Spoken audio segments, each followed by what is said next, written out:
ഞാൻ സർവ്വവിജ്ഞാന കോശം കയറിയ ആളൊന്നുമല്ല.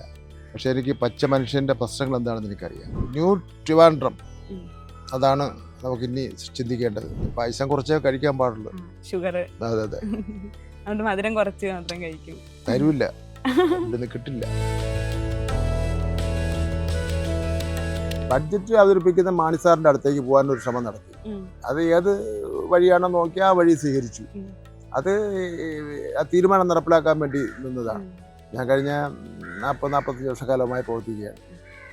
പ്രതിവർഷം ഒരു തമാശയ്ക്ക് വേണ്ടി പോലും ഒരു അഴിമതി ആരോപണം ഉന്നയിച്ചിട്ടുണ്ട്. അപ്പോൾ അതൊക്കെയാണല്ലോ ജീവിതത്തിൽ കിട്ടുന്ന ഏറ്റവും വലിയ ഭാഗ്യം എന്ന് പറയാം. CM പാർട്ടി സെക്രട്ടറി എന്നുള്ള നിലയിലും ഞാൻ തിരുവനന്തപുരത്തെ പ്രവർത്തനം എന്ന നിലയിൽ മേയറായിരുന്നപ്പോൾ അദ്ദേഹം മിനിസ്റ്ററായിരുന്നു. നല്ല ബന്ധമാണ്, ഭയങ്കര സ്നേഹസമ്പന്നനാണ്. കൂടെ പ്രവർത്തിക്കുന്നവരുടെയും അല്ലാത്തവരുടെയും ആരോഗ്യകാര്യങ്ങളിൽ ഇത്രയും ശ്രദ്ധിക്കുന്ന ഒരു വ്യക്തിത്വത്തെ ഞാൻ കണ്ടിട്ടേ ഇല്ല.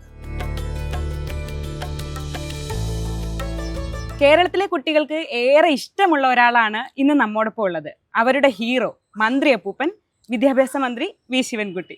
നമസ്കാരം സർ. നമസ്കാരം. നമസ്കാരം. നമ്മൾ പൊതുവെ കേരളത്തിലെല്ലാം പറയാറുണ്ട്, അച്ഛനും അമ്മയെക്കാട്ടിലും കുട്ടികൾക്ക് ഇഷ്ടവും കുട്ടികളെ ഇഷ്ടവും അപ്പൂപ്പനും അമ്മൂമ്മയ്ക്കും ആയിരിക്കുന്നു. ഇപ്പൊ നമ്മളത് കണ്ടോണ്ടിരിക്കുക. അപ്പൊ മന്ത്രി അപ്പൂപ്പനായിട്ട് എങ്ങനെയാണ് ഇപ്പൊ ജീവിതം? മന്ത്രി അപ്പൂപ്പനായി നമ്മുടെ ഉത്തരവാദിത്വങ്ങൾ നിർവഹിച്ചുകൊണ്ട് മുന്നോട്ട് പോവുകയാണ്. വിദ്യാഭ്യാസ രംഗവും തൊഴിൽ രംഗവുമാണല്ലോ എനിക്ക് ചുമതലപ്പെടുത്തിയിട്ടുള്ള 2 രംഗങ്ങളെന്ന് പറയുന്നത്. ഈ 2 രംഗവും കുറ്റമറ്റതായി മുന്നോട്ട് കൊണ്ടുപോകുന്നതിന് വേണ്ടിയുള്ള പ്രവർത്തനമാണ് ഇപ്പോൾ നടത്തിക്കൊണ്ടിരിക്കുന്നത്. ഇപ്പം സ്കൂളുകളിലൊക്കെ ചെല്ലുമ്പോൾ എപ്പോഴും മന്ത്രി അപ്പൂപ്പൻ്റെ അടുത്തേക്ക് ആൾക്കാർ വരുന്നുണ്ട്, കുട്ടികൾ വരുന്നുണ്ട്, ഓരോന്ന് ചോദിക്കുന്നുണ്ട്. അതെ അതെ. എല്ലാ സ്കൂളുകളിലും ചെന്നാൽ കുട്ടികൾക്ക് ഒരടുപ്പം തോന്നുന്നുണ്ട്. അത് എന്തുകൊണ്ടാണെന്ന് എനിക്കറിയില്ല. എനിക്കും നല്ല അടുപ്പം കുട്ടികളോട്ട് തോന്നുന്നുണ്ട്. അത് പിന്നെ എനിക്ക് മാത്രമല്ല, നമ്മൾ ലോകത്തുള്ള എല്ലാ മുതിർന്നവർക്കും കുട്ടികളോട് വലിയ വാത്സല്യവും സ്നേഹവും ഉള്ളതാണ്. അപൂർവം ചില ആൾക്കാർ മാത്രമായിരിക്കും അതിൽ നിന്ന് വ്യത്യസ്തമായിട്ട് ഉള്ളത്. ഇതിപ്പോൾ ഞാൻ കൈകാര്യം ചെയ്യുന്ന വകുപ്പ് എന്നുള്ള നിലയിൽ അവരുടെ പ്രശ്നങ്ങൾ കൈകാര്യം ചെയ്യുന്നു എന്നുള്ളത് കൊണ്ട് തന്നെ അവർ കൂടുതൽ ശ്രദ്ധിക്കുന്നു തന്നെ. അത്ര മാത്രമേ ഉള്ളൂ. അവർക്ക് അടുത്തോട്ട് വരാനൊന്നും പേടിയൊന്നും ഒരു പേടിയില്ല. അവർ പിന്നെ അടുത്തോട്ട് വരും, ഫോൺ ചെയ്യും, പിന്നെ കത്തയക്കും, നേരിട്ട് ഫോൺ ചെയ്യും. എനിക്ക് തോന്നുന്നു അങ്ങനെ കുട്ടികൾക്ക് പേടി വരാതിരിക്കുന്നത് വിദ്യാഭ്യാസ മന്ത്രി എന്ന നിലയ്ക്ക് അങ്ങ് എടുക്കുന്ന തീരുമാനങ്ങളൊക്കെയാണ്. ഇപ്പം സ്കൂൾ ബാഗിന്റെ ഭാരം കുറയ്ക്കുന്നതിൻ്റെത്, അവധി മാറ്റം അല്ലെങ്കിൽ സ്കൂൾ സമയമാറ്റം, സൂമ്പ കൊണ്ടുവരുന്നു, കുട്ടികളുടെ ആക്ടിവിറ്റി ഇതൊക്കെ വർദ്ധിപ്പിക്കാൻ. അതെ, കളർ ഡ്രസ്സ്, അവധി ദിവസങ്ങളിൽ കളർ ഡ്രസ്സ്. അപ്പം ഇങ്ങനെയുള്ള തീരുമാനങ്ങൾ എടുക്കുമ്പം എന്താണ് മന്ത്രി എന്ന നിലയ്ക്ക് അങ്ങേക്ക് തോന്നുന്നത്? കുട്ടികളുടെ ഒരു എൻ്റെ ഈ കഴിഞ്ഞ 10-40 വർഷത്തെ രാഷ്ട്രീയ ജീവിതത്തിനിടയിൽ നല്ലൊരു ശതമാനം വിദ്യാർത്ഥി രാഷ്ട്രീയത്തിലായിരുന്നു. അപ്പോൾ അതുകൊണ്ട് തന്നെ എനിക്ക് വിദ്യാഭ്യാസ രംഗത്തെ പ്രശ്നങ്ങൾ നന്നായി അറിയാം. വിദ്യാർത്ഥികൾ അനുഭവിക്കുന്ന പ്രശ്നങ്ങൾ എനിക്ക് നന്നായി തന്നെ അറിയാം. അപ്പം അതുകൊണ്ട് അതിൻ്റെ അടിസ്ഥാനത്തിൽ കാര്യങ്ങൾ കൈകാര്യം ചെയ്യുക. അപ്പം ഞാൻ മന്ത്രിയായ അവസരത്തിൽ ഇയാളിതിന് പ്രാപ്തനാണോ, ഇയാളെ കൊണ്ടിത് കഴിയുമോ എന്നെല്ലാം പറഞ്ഞു. അപ്പം ഞാനൊരു മാസികയ്ക്ക് കൊടുത്ത ഇൻ്റർവ്യൂവിൽ പറഞ്ഞു, ഞാൻ സർവ്വവിജ്ഞാന കോശം കയറിയ ആളൊന്നുമല്ല. പക്ഷേ എനിക്ക് പച്ച മനുഷ്യൻ്റെ പ്രശ്നങ്ങൾ എന്താണെന്ന് എനിക്കറിയാം. ഒരു പാവപ്പെട്ട കുട്ടിയുടെ പ്രശ്നം എന്താണെന്ന് എനിക്കറിയാം. അത് ധാരാളം മതിയാവും ഒരു വിദ്യാഭ്യാസ മന്ത്രിയെ സംബന്ധിച്ചിടത്തോളം. അപ്പോൾ പിന്നെ അതിൻ്റെ അടിസ്ഥാനത്തിലാണ് എനിക്ക് പ്രായോഗികമായിട്ടുള്ള കാര്യങ്ങളെ സംബന്ധിച്ചത് ഞാൻ സംസാരിക്കുന്നത്. കുട്ടികളിൽ നിന്ന് കിട്ടിയിട്ടുള്ള നിർദ്ദേശങ്ങളുണ്ടാവാം, കുട്ടിയുടെ അനുഭവത്തിൽ നിന്ന് കിട്ടിയിട്ടുള്ള നിർദ്ദേശങ്ങളുണ്ടാവാം.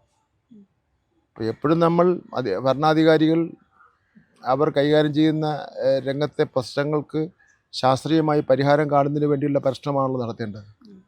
ഞാനത് നടത്തുന്നുണ്ട്. അപ്പോൾ വന്ന വിമർശനവും ടോളെന്നും ഒക്കെ പറയുന്നത് നിലവാരമില്ലാത്തതാണ്. എന്ന് മാത്രമല്ല അത് രാഷ്ട്രീയ വൈരാഗ്യം വെച്ചുകൊണ്ടുള്ളതാണ്. നമ്മൾ വിദ്യാഭ്യാസ രംഗത്തെ കാര്യങ്ങൾ രാഷ്ട്രീയ വൈരാഗ്യമൊന്നും പാടില്ല. എല്ലാവരുടെയും കാര്യമാണ്. കേരളത്തിലെ മുഴുവൻ വീടുകളിലും കുട്ടിയുണ്ടാവും, പഠിക്കുന്ന കുട്ടിയുണ്ടാവും. അപ്പോൾ ഇപ്പോൾ പിന്നെ അങ്ങനെ പറഞ്ഞവർ തന്നെ മാറ്റി പറഞ്ഞു തുടങ്ങിയിരിക്കുന്നത് സന്തോഷം. അങ്ങനെ അനുഭവത്തിലൂടെ ഒരു തീരുമാനം എടുത്തല്ലോ. ആദ്യ സമയത്ത് മിനിസ്റ്റർ പറഞ്ഞ പോലെ ട്രോളുകൾ കുറേ ഉണ്ടായിരുന്നു. ഇപ്പം പക്ഷെ അതൊക്കെ മാറി അവർക്കും ഒക്കെ നല്ല തീരുമാനങ്ങൾ എടുക്കുന്നു, കുറെ ചർച്ചകൾക്ക് വഴിവെക്കുന്നു പുതിയ തരത്തില്. ഇത് ഞാൻ യഥാർത്ഥത്തിൽ ട്രോളുകൾ വന്നത്, ഏറ്റവും കൂടുതൽ ട്രോളുകൾ വന്നത് ഞാൻ പഞ്ചായത്ത് പ്രസിഡന്റ് ആയിരുന്നപ്പോൾ ട്രോളില്ല. അന്ന് ട്രോളൊന്നും ഇല്ലല്ലോ, സോഷ്യൽ മീഡിയ ഇല്ല. മേയറായിരുന്നപ്പോൾ അന്നും സോഷ്യൽ മീഡിയ ഇല്ല, അന്ന് പരാതിയില്ല.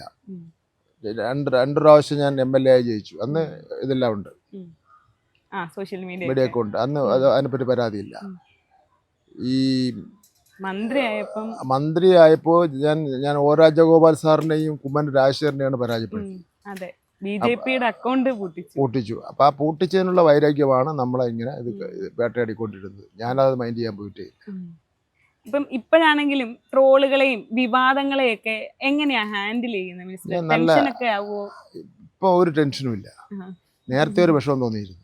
കാരണം ചിലപ്പോഴെല്ലാം ഈ അസുഖത്തെ പോലും ട്രോളായി കാണിക്കുന്ന ഒരു സ്ഥിതിവിശേഷം ഉണ്ടായിരുന്നു. മനുഷ്യനല്ലേ, ഏത് അസുഖം ആർക്ക് വരുന്നു എങ്ങനെ പറയാൻ വേണ്ടി പറ്റും? ഈ ട്രോളുന്നവർക്കും ട്രോളുന്നവർ യഥാർത്ഥത്തിൽ ഈ ട്രോളുന്നവരുടെ സംബന്ധിച്ചിടത്തോളം ഈ സോഷ്യൽ മീഡിയയിൽ ഒരു സ്വാതന്ത്ര്യം ഉണ്ടല്ലോ. അവരെ ട്രോൾ കേട്ടെത്തുന്ന അവർക്ക് അച്ഛനില്ല, അമ്മയില്ല, സഹോദരങ്ങളില്ല, സഹോദരിയില്ല. അവർ ഈ കുടുംബത്തിലല്ല ജീവിക്കുന്നത്, വേറെ എവിടെയോ ജീവിക്കുന്നവരാണെന്ന് തോന്നുന്നു. അത്ര മ്ലേച്ഛമായ തരംതാണ നിലയിൽ, കുടുംബങ്ങളെ തകർക്കുന്ന നിലയിൽ എന്തൊക്കെ കാര്യങ്ങളാണ് വിളിച്ചു പറയുന്നത്. ഈ വിളിച്ചു പറയുന്നവരെ സംബന്ധിച്ചിടത്തോളം അവരെന്താ ധരിച്ചിരിക്കുന്നത്? അവർക്ക് ഇന്ന് കേരളത്തിൻ്റെ സംസ്കാരവും മര്യാദയും കൊണ്ടാണ് ഇതെല്ലാം വിളിച്ചു പറയാനുള്ള അവസരം കിട്ടുന്നത്. ഇല്ലെങ്കിൽ വേറെ ഒരു സ്ഥലത്തും അത് കിട്ടുമെന്ന ഒരു പ്രതീക്ഷയ്ക്ക് വേണ്ട. അവർക്ക് ഇന്ത്യയിൽ വേറെ ഏതെങ്കിലും സംസ്ഥാനത്ത് നിന്ന് ഇത് പറയാൻ പറ്റുമോ? കേരളത്തിൽ മാത്രമേ പറയാൻ വേണ്ടി പറ്റുള്ളൂ. അപ്പം അതുകൊണ്ട് അങ്ങേറ്റം മോശമായ നിലയിലാണ് ഈ കൂട്ടർ പെരുമാറുന്നത്. പക്ഷെ അത് ചില ആൾക്കാരുടെ പതനം പോലെ ഇതിനൊരു പതനം ഉണ്ടാവുന്ന കാര്യം തർക്കമില്ല.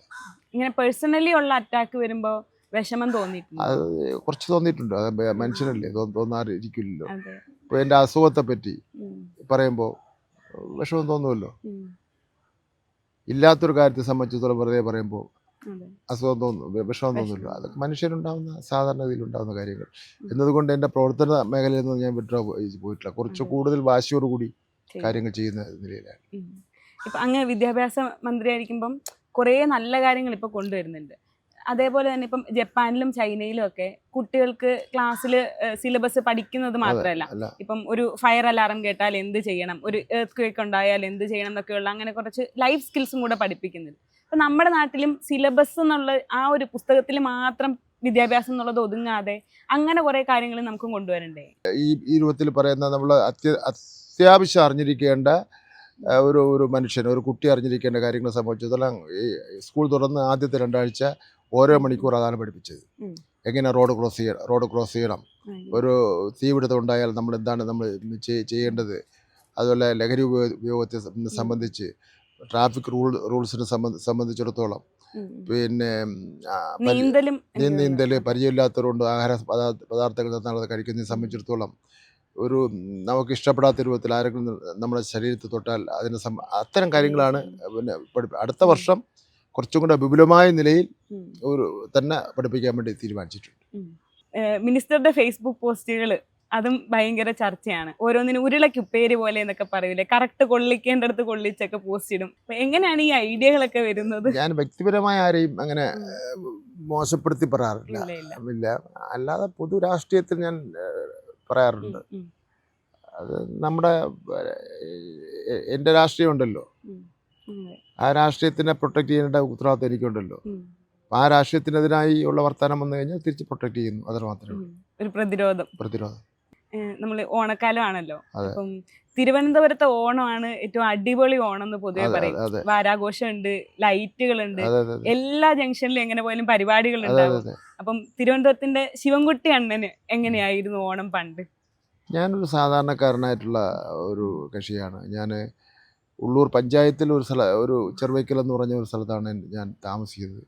അച്ഛനൊരു പലവ്യഞ്ജന കച്ചവടം, വീട്ടമ്മ, അമ്മ വീട്ടമ്മ, ഞങ്ങൾ 4 പേര് വളരെ സാധാരണക്കാരായിട്ടുള്ള ഒരു കാര്യം. ഇപ്പോൾ ഞങ്ങൾക്ക് ഓണമെന്ന് പറഞ്ഞാൽ ഓണത്തിനൊരു 3 ദിവസത്തെ സദ്യ ഉണ്ടാവും, 3-4 ദിവസം. പിന്നെ ഓണക്കൊടി വാങ്ങിത്തരും. പിന്നെ ഈ സദ്യയുടെ ഭാഗമായിട്ടാണല്ലോ നമ്മുടെ പപ്പടം, പിന്നെ പായസം, അതൊക്കെ ഞങ്ങൾക്ക് ഓണത്തിനൊക്കെ അല്ലേ കിട്ടാൻ മാർഗമുള്ളൂ. പിന്നെ ചുറ്റുപാടുമുള്ള വീടുകളിലൊക്കെ ചെന്ന് കളിക്കാനും പിന്നെ കളിസ്ഥലങ്ങളിൽ പോകാനും ഊഞ്ഞാലാടാൻ പോകാനും അങ്ങനെയൊക്കെയുള്ള സ്വാതന്ത്ര്യം ഉണ്ടാവും. അതൊക്കെ ഒരു സാധാരണ നിലയിലുള്ള ഓണം. ഇപ്പോഴും അതൊക്കെ തന്നെയാണ് നടക്കുന്നത്, നഗരങ്ങളിൽ നടക്കുന്നത്. പിന്നെ നഗരങ്ങളിൽ നേരത്തെ പറഞ്ഞ പോലുള്ള ഓണാഘോഷ പരിപാടികൾ ഗംഭീരമായി വലിയ കലാകാരന്മാരും കലാകാരികളൊക്കെ പങ്കെടുത്തുകൊണ്ടുള്ള വലിയ ഓണാഘോഷ പരിപാടി ലിമിനേഷൻ ഒക്കെ നടക്കുന്നുണ്ട്.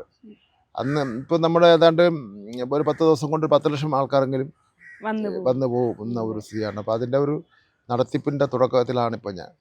അതിൻ്റെ തിരക്കുകളിലാണ്. അതിൻ്റെ സംഘാടക സമിതിയുടെ വർക്കിംഗ് ചെയർമാൻ റിയാസാണ്. എങ്ങനെയാണ് തിരുവനന്തപുരത്ത് ഇപ്പം മന്ത്രിയായിട്ട് വന്നിട്ട് ഒരു ഓണാഘോഷത്തിനൊക്കെ ഇങ്ങനെ സംഘാടന നടത്തുന്നു? പണ്ട് മേയറായിരുന്നപ്പോഴും ഞാൻ സംഘാടകനായിരുന്നു, പ്രശ്നമില്ലായിരുന്നു. ഇപ്പോൾ പിന്നെ അതിൻ്റെ ഒരു എക്സ്പീരിയൻസ് ഉണ്ട്. പിന്നെ MLA ആയിരുന്നപ്പോൾ എൻ്റെ സംഘാടകനായിരുന്നു, അതിൻ്റെ ഒരു എക്സ്പീരിയൻസ് ഉണ്ട്. ആ എക്സ്പീരിയൻസ് എല്ലാം കൂടെ വെച്ചുകൊണ്ട് കാര്യങ്ങൾ നടക്കുന്നു. ഇപ്പം തിരുവനന്തപുരത്തിന്റെ മേയറായിരുന്ന കാലം ഇപ്പം ക്ലീൻ സിറ്റി ആക്കി തിരുവനന്തപുരത്തെ എന്താ ഒരു മുഖം മാറ്റിയ ആളെന്ന് പറയാം. കുറെ കാലം മേയറായിരുന്നിട്ട് നല്ല കാര്യങ്ങൾ ചെയ്തിട്ടുണ്ട്. കുറച്ച് കാര്യങ്ങൾ ചെയ്തിട്ടുണ്ട്, പക്ഷെ അത് തുടർന്നു കൊണ്ട് പോകുന്നതിനുവേണ്ടി കഴിഞ്ഞിട്ടില്ല പല കാരണങ്ങൾ കൊണ്ട്. അങ്ങനെ മേയറായിരുന്ന സമയത്ത് എങ്ങനെയാ ഓർക്കുന്നേ? മേയറായിരുന്നപ്പോൾ ആദ്യത്തെ മേയറാണ് 5 വർഷത്തെ എക്സിക്യൂട്ടീവ് മേയർ, ആദ്യത്തെ എക്സിക്യൂട്ടീവ് മേയറാണ്. കുറേ കാര്യങ്ങൾ ചെയ്യാൻ വേണ്ടി സാധിച്ചിട്ടുണ്ട്, ഒട്ടേറെ കാര്യങ്ങൾ ചെയ്യാൻ സാധിച്ചിട്ടുണ്ട്. വിദ്യാഭ്യാസ രംഗത്ത്, ആരോഗ്യ രംഗത്ത്, പിന്നെ സിവേജ് രംഗത്ത്, ഈ ക്ലീൻ സിറ്റി അങ്ങനെയൊക്കെ ഉള്ള എല്ലാ രംഗത്തും കുറേ കാര്യങ്ങൾ ചെയ്യാൻ വേണ്ടി സാധിച്ചിട്ടുണ്ട്. ഇപ്പം തിരുവനന്തപുരത്തിൻ്റെ ഒരു വെച്ചിട്ട് ഇനി എന്തൊക്കെയാണ് അങ്ങേക്കൊരു വിഷൻ പോലെ മനസ്സിലുണ്ടോ? പുതിയ തിരുവനന്തപുരം ഉണ്ടാവണം, അങ്ങനെ അതാണ് ഏറ്റവും ആവശ്യം. അല്ലാതെ നമുക്ക് റോഡൊക്കെ ഇനി വീതി കൂട്ടുക എന്ന് പറഞ്ഞാൽ അതൊക്കെ പ്രയാസമാണ്. ഇപ്പോൾ ടെക്നോ പാർക്ക് പുതിയ നഗരമായി മാറിക്കഴിഞ്ഞു. പിന്നെ ഇനിയിപ്പോൾ നമ്മൾ കുറച്ചും കൂടെ പഠനം നടത്തിയിട്ട് ഇപ്പോൾ 100 കോർപ്പറേഷൻ വാർഡാണ് ഉള്ളത്. നഗരം തന്നെ പിന്നെ 2 ഇപ്പം 200 കോർപ്പറേഷൻ വാർഡ് അപ്പുറം ഇപ്പുറം. ഞാൻ ആരുടെ ആലോചിച്ചിട്ട് പറയുന്നില്ല, ഞാൻ എൻ്റെ സ്വന്തം അഭിപ്രായം പറയുക. 200 കോർപ്പറേഷൻ വാർഡായാൽ 2 കോർപ്പറേഷനായി അപ്പുറം ഇപ്പുറം. അപ്പോൾ ഭാവിയിൽ അത് വേണ്ടി വരും. ടെക്നോ പാർക്കും ടെക്നോ സിറ്റിയും അതെല്ലാം വരുമ്പോൾ ഇനിയിപ്പോൾ നഗരത്തിൽ സ്ഥലം ഇല്ലല്ലോ, വികസിക്കാൻ സ്ഥലമില്ലാത്ത സ്ഥിതി വിശേഷമുണ്ട്. അപ്പം അതുകൊണ്ട് ഒരു ന്യൂ ട്രിവാൻഡ്രം അതാണ് നമുക്ക് ഇനി ചിന്തിക്കേണ്ടത്. അപ്പോൾ അതിലെല്ലാ കാര്യങ്ങളും വരും, വെള്ളവും വെളിച്ചവും സിവറേജും എല്ലാ കാര്യങ്ങളും വരും. മിനിസ്റ്റർക്ക് ഓണ സദ്യയിൽ ഏറ്റവും ഇഷ്ടമുള്ള ഒരു വിഭവം എന്താ? എല്ലാ അവിയൽ, തോരൻ, പിന്നെ ചട്നി എല്ലാം ഇഷ്ടം തന്നെയാണ്. അല്ല, തിരുവനന്തപുരത്തിന്റെ സ്പെഷ്യൽ ആണല്ലോ ബോളിയും പായസവും ഇഷ്ടമാണ്. പക്ഷെ പിന്നെ പായസം കുറച്ചേ കഴിക്കാൻ പാടുള്ളൂ, ഷുഗർ. അതെ അതെ, അതുകൊണ്ട് മധുരം കുറച്ച് മാത്രം കഴിക്കും. തരൂല്ല, കിട്ടില്ല, കിട്ടാത്തോണ്ടാ കഴിക്കാതെ. മിനിസ്റ്റർ TV ന്യൂസ് ഇതൊക്കെ കാണാറുണ്ടോ? വിവാദങ്ങളൊക്കെ ആവുമ്പോ കാണാറുണ്ട്. അതെങ്ങനെ ഒരു ഇതിൽ വൈകുന്നേരം വന്ന ശേഷം നമ്മൾ എല്ലാ ദിവസവും പരിപാടി തീർത്താൽ ഉടനെ തന്നെ വീട്ടിൽ വരും. അത് കഴിഞ്ഞാൽ പിന്നെ ഇതൊക്കെ തന്നെയാണ്, ഫയൽ നോക്കലും ടെലിവിഷൻ കാണലും ഒക്കെയാണ്. ഇപ്പം സിനിമകളെയൊക്കെ നല്ലപോലെ ഇഷ്ടപ്പെട്ടിരുന്ന ആളാണ്. പണ്ടൊക്കെ ആയാലും ഇവിടെ സെക്കൻഡ് ഷോയ്ക്കൊക്കെ പോകുന്നത് സ്ഥിരമായിട്ട് പോയിക്കൊണ്ടിരുന്നതാണ്. ഇപ്പം കുറച്ച് നാളായിട്ട് അങ്ങനെ പോകാൻ പറ്റുന്നില്ല. ഞങ്ങള് കുടുംബമായിട്ട് സ്ഥിരമായിട്ട് പോയിക്കൊണ്ടിരിക്കുക.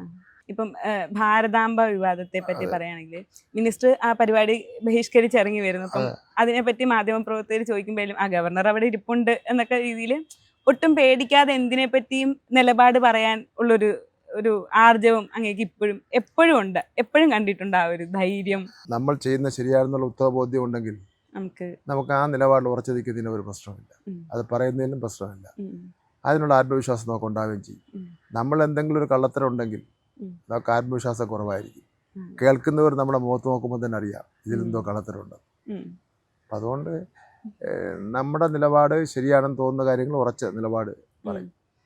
ഇപ്പം അതിനോടനുബന്ധിച്ച് നമുക്ക് പിന്നെ വന്നോർണമായിരുന്നു മറ്റേ Janaki versus state of Kerala സിനിമയുടെ ഒരു, അപ്പം അതൊരു തമാശയിലെടുത്താണ് ശിവൻകുട്ടി വി ശിവൻകുട്ടി എന്നാണ്. അതൊരു തമാശ ഇട്ടെന്ന് മാത്രമേ. അത് അങ്ങനെ കറക്റ്റായിട്ട് ഓൺ ദ സ്പോട്ട് മിനിസ്റ്റർക്കെല്ലാം കിട്ടും. അപ്പൊ അതിന്റെ താഴെ കമന്റുകൾ വരുന്നുണ്ട്, മിനിസ്റ്റർക്ക് ഇതിനും മാത്രം എങ്ങനെ ഈ ഐഡിയകളൊക്കെ വരുന്നേന്ന് ഒക്കെ ഇങ്ങനെ പറയാനൊരു തോന്നുന്നു. അത് ഓരോരുത്തരും വിചാരിക്കുന്നത് അവർക്ക് മാത്രമേ ഐഡിയാസ് ഉള്ളൂ. ഞാനാണ് വലിയ ബുദ്ധിജീവി, അങ്ങനെയാണല്ലോ ഈ പിന്നെ ടോളൊക്കെ ചെയ്യുന്നവർ. അവർ വിചാരിക്കുന്ന വെച്ചാൽ അവർ ഈ ലോകത്തെ മുഴുവൻ ലോകം കീഴടക്കിയവരാണ്. അതുകൊണ്ട് ഞാൻ ആരെപ്പറ്റി എന്തും പറയും, വിമർശിക്കും. പക്ഷേ ഇങ്ങനെ എഴുതുന്നവരുടെയൊക്കെ കാര്യങ്ങൾ ആലോചിച്ച് നോക്കിയാൽ നമുക്ക് ഇപ്പം നടക്കുന്ന സംഭവവാസങ്ങളെക്കാൾ കൂടുതൽ കാര്യങ്ങൾ പറയാൻ വേണ്ടിയുണ്ട്. അതൊന്നും നമ്മൾ പറയുന്നില്ലെന്ന് മാത്രമേ ഉള്ളൂ, നമ്മളെ മര്യാദ കൊണ്ട്. ഇപ്പം പിണറായി സഖാവുമായിട്ടുള്ള ഒരു ബന്ധം ഇപ്പം വൈറലായ ഒരു വീഡിയോ ഉണ്ട്. മുഖ്യമന്ത്രി ഇങ്ങനെ വായിച്ചുകൊണ്ടിരിക്കുക സഭയിൽ പേപ്പർ നോക്കി, അപ്പം പ്രതിപക്ഷത്തിന്റെ പ്രതിഷേധം ഇങ്ങനെ നടുത്തളത്തിലേക്ക് വരുന്നു. അപ്പം മിനിസ്റ്റർ ഇങ്ങനെ നീങ്ങുമ്പം പേപ്പറിൽ നിന്ന് കണ്ണെടുക്കാതാണ് മിനിസ്റ്റർ ഇങ്ങനെ പിടിച്ചു മാറ്റുന്നത്. കൈ വരയ്ക്കുന്നുണ്ടായിരുന്നു. അതെ അതെ. അപ്പൊ ആ ഒരു കോംറേഡ്ഷിപ്പ് എങ്ങനെ, എന്താ വിളിക്കുന്ന മുഖ്യമന്ത്രിയെ? CM തന്നെ. അല്ല, CM പാർട്ടി സെക്രട്ടറി എന്നുള്ള നിലയിലും ഞാൻ അടുത്ത തിരുവനന്തപുരത്തെ പ്രവർത്തനം എന്ന നിലയിൽ മേയറായിരുന്നപ്പോൾ അദ്ദേഹം മിനിസ്റ്റർ ആയിരുന്നു. നല്ല ബന്ധമാണ്, ഭയങ്കര സ്നേഹസമ്പന്നനാണ്. പ്രത്യേകിച്ച് ആരോഗ്യ കാര്യങ്ങളിൽ അങ്ങറ്റം ശ്രദ്ധിക്കുന്ന ആളാണ്. കേരളത്തിൽ കൂടെ പ്രവർത്തിക്കുന്നവരുടെയും അല്ലാത്തവരുടെയും ആരോഗ്യ കാര്യങ്ങളിൽ ഇത്രയും ശ്രദ്ധിക്കുന്ന ഒരു വ്യക്തിത്വത്തെ ഞാൻ കണ്ടിട്ടേ ഇല്ല. അങ്ങനെയാണ് അത്, നമ്മൾ അടുക്കുമ്പോൾ മാത്രമേ അറിയാളൂ. പുറത്തുനിന്നാണല്ലോ എല്ലാരും പറയുന്നത്. ഈ മന്ത്രിമാരുടെ ഒരു ജാഥ ഉണ്ടായിരുന്നല്ലോ, 20 പേര് ഞങ്ങളുടെ മന്ത്രിമാർ. അതില് എനിക്കന്ന് അസുഖം ഉണ്ടായിരുന്നു. എന്നെ പ്രൊട്ടക്ട് ചെയ്യുന്നതിന് വേണ്ടി ഒരു ടീമിനാണ് CM ഏർപ്പാട് ചെയ്തത്. അത് എൻ്റെ കാര്യം മാത്രമല്ല, ആരെ കാര്യത്തിലും അദ്ദേഹം അസുഖം എന്ന് പറഞ്ഞാൽ ഇപ്പോൾ ക്യാബിനറ്റിലൊക്കെ ചികിത്സയുമായിട്ട് ബന്ധപ്പെട്ടുള്ള ഭരണപക്ഷത്തിൻ്റെയും പ്രതിപക്ഷത്തിൻ്റെയും വരുമല്ലോ കാശുകൾ, ചിലപ്പം കൂടുതലും കുറവൊക്കെ വരും. അതിലൊന്നും ഒന്നും കുറയ്ക്കാൻ സമ്മതിക്കില്ല, അപ്പം പാസ്സായി കൊടുക്കാൻ പറയും. അത് അദ്ദേഹത്തിന് നമുക്കൊക്കെ ഒരു ആശ്വാസമാണ്. ഞാൻ ഒരാഴ്ച ആശുപത്രി കിടന്നപ്പോൾ സകുടുംബം വന്ന് കണ്ടു. അന്ന് കണ്ടിട്ട് എല്ലാ ദിവസവും ഡോക്ടർ വിളിച്ച് ചോദിക്കുമായിരുന്നു എന്തായാലും. എൻ്റെ കാര്യത്തിൽ മാത്രമല്ല, എല്ലാവരുടെ കാര്യത്തിലും. ഇപ്പം ഒരു പക്ഷേ വിദ്യാഭ്യാസ മന്ത്രിയായിട്ട് അങ്ങ് വരുമ്പോൾ എല്ലാവരും പിണറായി വിജയനോടൊരു ചോദ്യം എല്ലാവരുടെയും മനസ്സിലുണ്ടായിരുന്നതാണ്. അപ്പം അദ്ദേഹത്തിൻ്റെ ആ തീരുമാനം തെറ്റിയില്ല എന്ന് പ്രവർത്തിച്ച് താങ്കൾ കാണിച്ചു കൊടുക്കുകയും ചെയ്തു. അതിനെപ്പറ്റി എന്തെങ്കിലും സംസാരിച്ചിട്ടുണ്ടോ നിങ്ങൾ? പിണറായി സാഹബ് ഒരു മന്ത്രിമാരുടെയും അങ്ങനെയുള്ള ആൾക്കാർ തെറ്റിദ്ധരിച്ചിരിക്കുന്നത് വെച്ചാൽ മൊത്തം ഭരണം പിണറായി നടത്തിക്കൊണ്ടിരിക്കുകയാണ്. പക്ഷേ മുഖ്യമന്ത്രി CM ഒരാളുടെയും ന്യായമായിട്ടുള്ള ഒരു കാര്യങ്ങളിലും ഇടപെടുന്ന പ്രശ്നമേ ഇല്ല. എന്നോട് കഴിഞ്ഞ 4.25 വർഷക്കാലമായി എൻ്റെ വകുപ്പിനെ സംബന്ധിച്ചത് അതെങ്ങനെ ഇതെങ്ങനെ ഇന്നുവരെ ചോദിച്ചിട്ടില്ല. ഇന്ന കാര്യങ്ങൾ കൂടുതൽ ചെയ്യണമെന്നുള്ള പൊതു തീരുമാനങ്ങൾ വരും, അല്ലാതെ ഒരു മന്ത്രിമാർക്കും ഒരു തടസ്സവും കൊണ്ടുവരില്ല. അദ്ദേഹം അതിൽ ഇടപെടുകയില്ല. അത് മന്ത്രിമാർക്ക് കൊടുത്തിട്ടുള്ള അധികാരം മന്ത്രിമാർക്ക് തന്നെ എന്നുള്ള നിലയിലുള്ള നിലപാടാണ് എടുത്തിട്ടുള്ളത്. നമ്മൾ ഒരു സംശയം വിളിച്ച് ചോദിച്ചാൽ അത് ക്ലിയർ ചെയ്തു, അത്രമാത്രമേ. ഇപ്പം ഈ നിയമസഭയുടെ കാര്യം പറഞ്ഞപ്പോഴാണ് ബജറ്റ് പ്രസംഗത്തിന്റെ അതൊരു ഇപ്പോഴും ട്രോളുകളായിട്ട് എന്ത് വന്നാലും ആൾക്കാർ കുത്തിപ്പൊക്കിക്കൊണ്ടുവരും. അത് ഞാൻ പറഞ്ഞല്ലോ, അത് എൻ്റെ നിലപാടാണ്, എൻ്റെ LDFിന്റെ നിലപാടാണ്. എനിക്കതിൽ കള്ളത്തരത്തിന്റെ പ്രശ്നമൊന്നുമില്ല. ബഡ്ജറ്റ് അവതരിപ്പിക്കാൻ സമ്മതിക്കില്ല എന്ന് പ്രഖ്യാപിച്ചാൽ പിന്നെ അതിൽ കള്ളത്തരം കാണിക്കേണ്ട കാര്യം എന്തെന്ന്? അതിൽ എൻ്റെ ദേഹത്ത് ചെളിതെറിക്കുമെന്നുള്ളവരൊന്നും ഞാൻ നോക്കിയിട്ടില്ല. ബഡ്ജറ്റ് അവതരിപ്പിക്കുന്ന മാണിസാറിന്റെ അടുത്തേക്ക് പോകാനൊരു ശ്രമം നടത്തി. അത് ഏത് വഴിയാണോ നോക്കി ആ വഴി സ്വീകരിച്ചു. അത് ആ തീരുമാനം നടപ്പിലാക്കാൻ വേണ്ടി നിന്നതാണ്. അപ്പൊ തീരുമാനം നടപ്പിലാക്കാൻ വേണ്ടി നിന്നു എന്നുള്ള നിലയിൽ ഉള്ള കാര്യം മാത്രമായി അത് എടുത്താൽ മതി. അത് അവസാനിച്ചു. 2 ലക്ഷം ഞാൻ മത്സരിച്ച ആളുകൾ വോട്ടുകയും ജയിക്കുകയും ചെയ്തു. ഈ വിദ്യാർത്ഥി പ്രസ്ഥാനത്തിൽ നിന്നാണല്ലോ വന്നത്. അപ്പൊ അവിടെ നിന്നായിരിക്കും ഈ ഒരു പോരാട്ടത്തിന്റെ ഇത് അന്നൊക്കെ ജയിലിലും കഴിഞ്ഞിട്ടുണ്ട്. ഇപ്പം നമുക്ക് ഓരോ വിഷയങ്ങളിൽ നമ്മുടെ സമീപനം എന്താണ്, അതിൻ്റെ അടിസ്ഥാനത്തിലാണ് നമ്മുടെ മാനസികമായി നമ്മളുടെ പോരാട്ടമാണോ അല്ലെങ്കിൽ പിന്മാറ്റമാണോ വേണ്ടതെന്ന് സംബന്ധിച്ചാണ് വരുന്നത്. നമ്മൾ ചെയ്യുന്ന കാര്യങ്ങൾ ആത്മാർത്ഥതയോടെ ചെയ്യണം. അത് ജനങ്ങളെ ബോധ്യപ്പെടുത്തണം. ജനങ്ങൾ ഇന്നിപ്പോൾ ഈ കാര്യങ്ങളെ ശ്രദ്ധിച്ചുകൊണ്ടിരിക്കുകയാണ്. അവൻ കള്ളത്തരമാണ് പറയുന്നതെന്നുള്ളൊരു തിരിച്ചറിയുക. അത് ജനങ്ങളെ പറ്റിക്കാനൊന്നും പറ്റില്ല. അപ്പോൾ അതുകൊണ്ട് നമ്മൾ വോട്ട് വാങ്ങി ജയിച്ച ജനങ്ങളാണ് എല്ലാം. ജനങ്ങളുടെ പ്രശ്നത്തിൽ ചെയ്യാൻ കഴിയുന്ന സഹായങ്ങൾ നമ്മൾ ചെയ്തു കൊടുക്കണം. അഴിമതി ഇല്ലാതിരിക്കണം. ഞാൻ കഴിഞ്ഞ 40-45 വർഷക്കാലമായി പ്രവർത്തിക്കുകയാണ്. പ്രതിപക്ഷം ഒരു തമാശയ്ക്ക് വേണ്ടി പോലും ഒരു അഴിമതി ആരോപണം ഉന്നയിച്ചിട്ടില്ല. അപ്പം അതൊക്കെയാണല്ലോ ജീവിതത്തിൽ കിട്ടുന്ന ഏറ്റവും വലിയ ഭാഗ്യം എന്ന് പറയുന്നത്. SFIയിൽ പ്രവർത്തിച്ചുകൊണ്ടിരുന്ന സമയത്തായിരുന്നു അങ്ങ് പ്രണയത്തിലാവുന്നതും പിന്നെ വിവാഹത്തിലേക്കൊക്കെ എത്തുന്നത്. പ്രണയത്തിലായിരുന്ന ആരോ പറഞ്ഞത്? പ്രണയമില്ലായിരുന്നു, പ്രണയവിവാഹമല്ലേ? പ്രണയവിവാഹമൊന്നും അല്ലായിരുന്നു. പരിചയം ഉണ്ടായിരുന്നു. ഞങ്ങൾ SFIയിൽ ഉണ്ടായിരുന്നു. പാർവതി SFIയിൽ ഉണ്ടായിരുന്നു. പിന്നെ നല്ല പരിചയം ഉണ്ടായിരുന്നു. പാർട്ടിയുടെ നേതാക്കൾ തമ്മിലൊക്കെ ആലോചിച്ചിട്ടാണ്. അങ്ങനെ ഒരു ഇത്. അതെ. ഇപ്പം നമ്മളിപ്പം റീസെന്റ് ആയിട്ട് വന്ന വിവാദങ്ങളും കൂടെ നോക്കിയാൽ പ്രണയം എന്നോ അല്ലെങ്കിൽ വിവാഹ വാഗ്ദാനം എന്നൊക്കെ പറഞ്ഞ് തട്ടിപ്പുകളും വെട്ടിപ്പുകളും രാഹുൽ മാങ്കൂട്ടത്തിന്റെ വിഷയം ഉൾപ്പെടെ അങ്ങനെ ഒരു സംഭവം ഇപ്പം വ്യാപകമായിട്ടുണ്ട്. രാഷ്ട്രീയത്തിലായാലും ശരി, സിനിമയുടെ കാര്യത്തിലായാലും ശരി. അതിനോട് എങ്ങനെയാണ് താങ്കളുടെ? പാടില്ല എന്നുള്ളതിലുള്ള കർശന നിലപാട് തന്നെയാണ്. അത് കർശന നിലപാട് തന്നെയാണ്. അതിന് ആരായിരുന്നാലും ഒരിക്കലും പാടില്ല എന്നുള്ള നിലയിലാണ്. ഇപ്പോൾ ആരെങ്കിലും ഒരാളെ ഇഷ്ടപ്പെട്ട് പ്രേമിച്ചു, ഒരടുപ്പമുണ്ടായി, അല്ലെങ്കിൽ ഒരു സ്നേഹമാണ്, അതെല്ലാം നമുക്ക് നാട്ടിൽ നടക്കുന്ന കാര്യങ്ങളാണ്. ഈ കേൾക്കുന്ന പോലുള്ള കാര്യങ്ങളിൽ അപൂർവങ്ങളാണ്. അത് സംരക്ഷിക്കാൻ വേണ്ടി നിൽക്കുന്നവരും ഇതിൽ പ്രതിയാക്കി മാറ്റേണ്ടതാണ്. നമ്മുടെ കേരളത്തിനൊരു സംസ്കാരമുണ്ട്, അത് വലിയ ഉയർന്ന സംസ്കാരമാണ്. ആ സംസ്കാരത്തിലാണ് നമ്മളെല്ലാം നിൽക്കുന്നത്. അപ്പം അതെല്ലാം സ്ത്രീകളെ അങ്ങേയറ്റം ബഹുമാനിക്കുന്ന സംസ്കാരത്തിൽ പെട്ടതാണ്. അപ്പം അവിടെയാണ് ഈ കേൾക്കുന്ന കാര്യങ്ങൾ മുഴുവൻ നടക്കുന്നത്. ഇപ്പം തൊഴിൽ മന്ത്രി കൂടെയാണല്ലോ, തൊഴിൽ വകുപ്പും ഉണ്ട്. ഇപ്പം നമ്മുടെ നാട്ടിൽ ടെക്കികളായാലും ശരി, പ്രൈവറ്റ് സെക്ടറിലുള്ള തൊഴിലാളികളാണെങ്കിലും കുറേ അധികം സ്ട്രെസ് ഉണ്ട്. അവിടെ ഒരു തരത്തിലൊരു ചൂഷണം എന്ന് പറയുന്ന തരത്തിൽ നിലനിൽക്കുന്നുണ്ട്. അപ്പം നമ്മുടെ നാട്ടിൽ ടെക്കുകളുടെയൊക്കെ ഒരു വർക്ക് ലൈഫ് ബാലൻസിനൊക്കെ ആയിട്ട് അങ്ങനെയുള്ള വിഷയം മന്ത്രിയുടെ ശ്രദ്ധയിൽപ്പെട്ടിട്ടുണ്ട്. നമ്മളെന്തിൽ ഇടപെടുന്നുണ്ട്. പിന്നെ ടെക്നോ പാർക്ക് ഒരു പ്രത്യേക ഒരു വിങ്ങായിട്ടാണ് പോകുന്നത്. അത് അവിടെ യൂണിയൻസിൻ്റെ ഒന്നും വലിയ ശല്യവും ഒന്നുമില്ല അവിടെ. പക്ഷേ ചൂഷണം നടക്കുന്നുണ്ടെന്നുള്ള കാര്യം സത്യമാണ്. പക്ഷെ നമ്മൾ ചൂഷണം നടക്കുന്നു എന്നുള്ളത് കൊണ്ട് നമ്മൾ കയറി അതിൽ ഇടപെട്ട് ഒരു പ്രവർത്തന സ്തംഭനത്തിലേക്ക് പോയി കഴിഞ്ഞാൽ ടെക്നോ പാർക്ക് പോലുള്ളൊരു വലിയ പ്രസ്ഥാനത്തിൽ പല കമ്പനികളും വിഡ്രോ ചെയ്ത് പോകുന്ന സാഹചര്യം ഉണ്ടാവും. അപ്പോൾ അത് ഞങ്ങൾ സൂക്ഷിച്ചാണ് കൈകാര്യം ചെയ്യുന്നത്. മറ്റ് പൊതുമേഖലയിൽ തൊഴിലാളികൾക്ക് ഏറ്റവും കൂടുതൽ സംരക്ഷണം കൊടുക്കുന്ന സംസ്ഥാനം കേരളമാണ്. അന്യ സംസ്ഥാന തൊഴിലാളികളുടെ പേര് മാറ്റി അതിഥി തൊഴിലാളി എന്നാക്കി അവരുടെ താമസ സൗകര്യം, പിന്നെ വിദ്യാഭ്യാസ സൗകര്യം, അവർക്ക് ഇവിടെ വെച്ചെന്തെങ്കിലും അപകടം ഉണ്ടായ നാട്ടിലെത്തിക്കുന്നതിന് വേണ്ടി സൗകര്യം, ഇതെല്ലാം നമ്മൾ ചെയ്തു കൊടുക്കുന്നുണ്ട്. മിനിമം വേജസ് ഏറ്റവും കൂടുതൽ കൊടുക്കുന്ന സംസ്ഥാനം കേരളമാണ്. പിന്നെ അങ്ങനെ തൊഴിലാളികളെ സംബന്ധിച്ചിടത്തോളം ഇപ്പോൾ സൗരവേ ഇല്ല. സാധാരണ ഇതിൽ ഓണമാകുമ്പോൾ എല്ലാ കടകളുടെ മുമ്പായി കൊടികളുടെ ഒരു പൂരമാണ്. പ്രാവശ്യം അതൊന്നുമില്ല. അപ്പോൾ തൊഴിലാളിക്കും ഒരു പുതിയ ബോധം വന്നു കഴിഞ്ഞു. ചുവരുണ്ടെങ്കിലേ ചിത്രം എഴുതാൻ വേണ്ടി പറ്റുള്ളൂ. അപ്പോൾ തൊഴിൽശാലകളും പിന്നെ ഫാക്ടറികളും വേണം. അത് ഇപ്പം അതനുസരിച്ച് പ്രവർത്തിക്കണം. അത്യപൂർവമായിട്ട് മാത്രം ഈ ചുമട്ടുതൊഴിലാളിയുടെ ഭാഗത്ത് ചില പെശകൾ ഉണ്ടാകുന്നുണ്ട്. അത് ഞങ്ങൾ ഇടപെടുന്നുണ്ട്. അതും അവസാനിപ്പിക്കാൻ വേണ്ടിയുള്ള പരിശ്രമത്തിലാണ്. കാരണം തൊഴിലാളികളെ സംബന്ധിച്ചിടത്തോളം നല്ല പ്രൊട്ടക്ഷൻ കിട്ടുന്ന ഇന്ത്യയിലെ ചുരുക്കം ചില സംസ്ഥാനങ്ങളിലൊന്നാണ് കേരളം. ഈ ഓണാവധി കഴിഞ്ഞ് വരുന്ന അല്ലെങ്കിൽ ഓണത്തിന് അവധിക്ക് പോകുന്ന കുട്ടികളോട് മന്ത്രി അപ്പൂപ്പൻ എന്താ പറയാനുള്ളത്? വെക്കേഷൻ സമയത്ത് തീർച്ചയായിട്ടും വെക്കേഷനായിട്ട് തന്നെ ആഘോഷിക്കുക. പിന്നെ വീട്ടുകാർ ഒരുപക്ഷെ നിർബന്ധിക്കുക. ആ സമയത്തും പഠിക്കാൻ വേണ്ടി പുസ്തകം എടുത്തു തരും. അതിൻ്റെ ആവശ്യമില്ല. പഠിക്കുന്ന സമയത്ത് പഠിക്കുക, കളിക്കുന്ന സമയത്ത് കളിക്കുക. ഇപ്പോൾ വെക്കേഷനാണ് നൽകിയിരിക്കുന്നത്. ഓണം ആഘോഷിക്കുക, ആത്മവിശ്വാസത്തോടുകൂടി മുന്നോട്ട് പോവുക, നല്ല പ്ലസൻ്റായി ഒരു ടെൻഷനും ഇല്ലാതെ മുന്നോട്ട് പോവുക.